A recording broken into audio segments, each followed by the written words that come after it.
Hello everyone, नमस्ते। क्या हालचाल, कैसे हो आप सभी। उम्मीद करूंगा सभी बेहतर होंगे। तो दोस्तों, आज है 5 अक्टूबर और कल है 6 अक्टूबर। दिन है संडे। कल एक बार फिर से एक बहुत बड़ा दिन होने वाला है। एक लाइफ चेंजिंग मोमेंट जो है वो कल हो सकता है, क्योंकि कल आरआरबी क्लर्क मेंस का एग्जाम है दोस्तों। तो मैं यहाँ पे क्या करने आया हूँ, कल एग्जाम है तो थोड़ा सा मोटिवेशन आपको देने आया हूँ, थोड़ा सा हौसला देने आया हूँ, और कुछ गलतियां जो आप ना चाहे के भी कर आते हो एग्जाम में, वो गलतियां ना करो, यही समझाने आया हूं।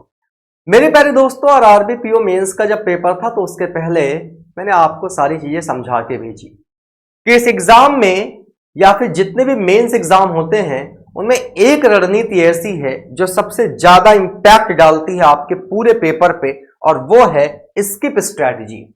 अगर स्किप स्ट्रैटेजी आपके पास है, स्किप करने की एबिलिटी आपके पास है, तो डेफिनेटली आपका जो पेपर है वो आप बढ़िया बना के आओगे। अगर क्वेश्चन पिकिंग कैपेबिलिटी आपकी अच्छी है तो पेपर आप बढ़िया बना के आओगे। गलत क्वेश्चन पिक करोगे, स्किप नहीं करना चाह रहे हो, पेपर के साथ गो थ्रू नहीं होना चाह रहे हो, तो मामला जो है वो फंस सकता है। समझा के बुझा के सारी चीजें जो है वो करके आपको भेजा गया था, और मैक्सिमम लोगों ने बेहतर भी किया। जो बेहतर नहीं कर पाए, मुझे उम्मीद है कि वो कल बेहतर डेफिनेटली करेंगे। तो कल के लिए कुछ पॉइंट्स हैं जो मैं आपको बता रहा हूं, मेरी बात को ध्यान से सुनिएगा।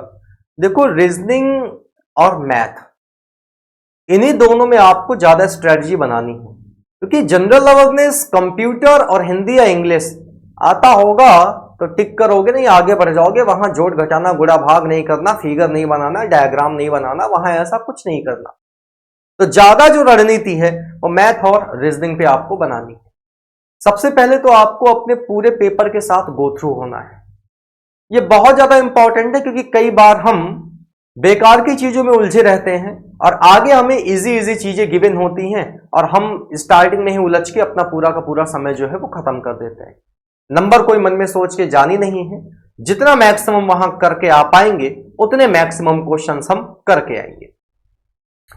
सेकेंड इंपॉर्टेंट थिंग कि आपको पूरे पेपर के साथ गो थ्रू होने के बाद मैथ में डीआई से स्टार्टिंग नहीं करनी है और रीजनिंग में पजल से स्टार्टिंग नहीं करनी है। आरआरबी पीओ के एग्जाम में कई सारे बच्चों ने यह गलती की कि पजल देख के मन में लड्डू फूटा, मन ललचाया, बड़ा मजा आया। कैसे? पजल देख के लगा अरे यार दिखने में बड़ी आसान लग रही, चलो बनाते हैं, बन जाएगी, 5 नंबर सीधे मिल जाएंगे। 5 नंबर के वो 5 क्वेश्चन मिल जाएंगे, फिर 1.25 से मल्टीप्लाई होके नंबर और बढ़ जाएंगे। बट उसके चक्कर में आपने बाकी की जो चीजें आई थी वो छोड़ दी, वो पजल भी आपसे फंस गई, नहीं हो पाया। तो मन में लड्डू ना फूटे, पहले आप पजल को छोड़कर बाकी जितनी अदर मिसलेनियस चीजें आ रही हैं पहले वो करिए।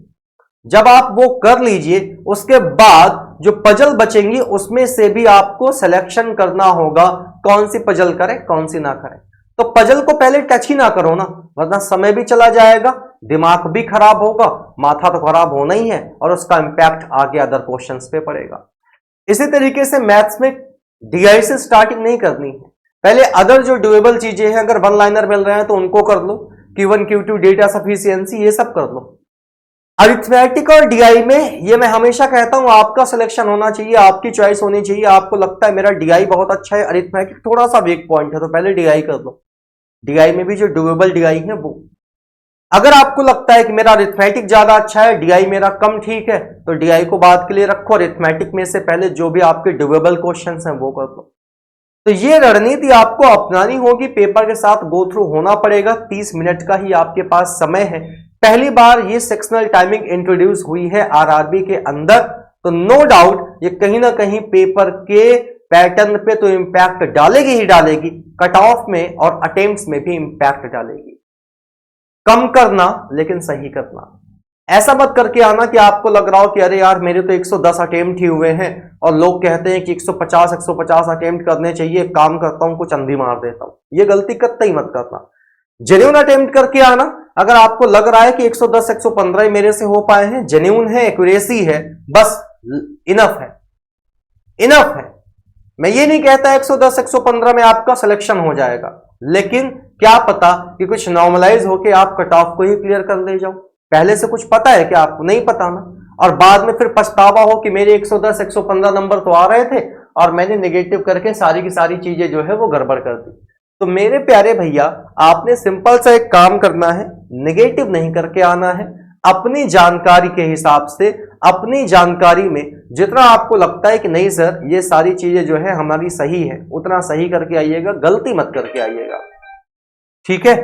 और सबसे इंपॉर्टेंट बात आज के इस पूरे सेशन की, मैं हमेशा अपनी क्लासेस में एक बात कहता हूं कि जब भी आपकी आंखों के सामने कोई क्वेश्चन आता है और अगर उस क्वेश्चन को देखकर आप पहले ही अपने मन में ये धारणा बना लो कि सर ये क्वेश्चन जो है वो बड़ा टफ है, तो यकीन मानो इस क्वेश्चन को आप जब सॉल्व करोगे तो ये आपसे सॉल्व हो भी सकता है, नहीं भी हो सकता है, कहीं ना कहीं परेशान कर देगा आपको। वैसे ही एग्जाम भी होता है, एग्जाम का अपना एक फियर होता है, खासकर मेंस एग्जाम का। लेकिन अगर वो फियर हमारे ऊपर हावी हो गया, अगर हम ज्यादा डर गए, तो अगर पहले से ही आप उस एग्जाम को लेकर डर जाओगे तो उस एग्जाम में आपकी परफॉर्मेंस पे इंपैक्ट पड़ेगा दोस्तों। उस एग्जाम में आपकी परफॉर्मेंस पे बहुत इंपैक्ट पड़ेगा। और अगर चाहते हो ये इंपैक्ट ना पड़े तो थोड़ा सा रिलैक्स रहो, थोड़ा सा कूल रहो। कॉन्फिडेंस जो है वो, बहुत बच्चे ऐसे कहते हैं कि सर कॉन्फिडेंस नहीं आ पा रहा है। कॉन्फिडेंस कभी नहीं आ पाता। किसी भी एग्जाम को देने से पहले ना 100% कॉन्फिडेंट कोई नहीं होता। बहुत रेयरली कोई एक दो ऐसे होंगे जो 100% कॉन्फिडेंट होंगे, क्योंकि एग्जाम जो है वो अनएक्सपेक्टेड चीज होती है। क्या आ जाए, कैसा लेवल आ जाए, हमें नहीं पता, उसके बारे में कोई आइडिया नहीं है। क्योंकि यहां आजकल क्या है कि आजकल किसी भी एग्जाम में कभी उसका लेवल एकदम गिरा देंगे तो कभी इतना उठा देंगे कि बच्चों को प्रॉब्लम फेस होने लगेगी।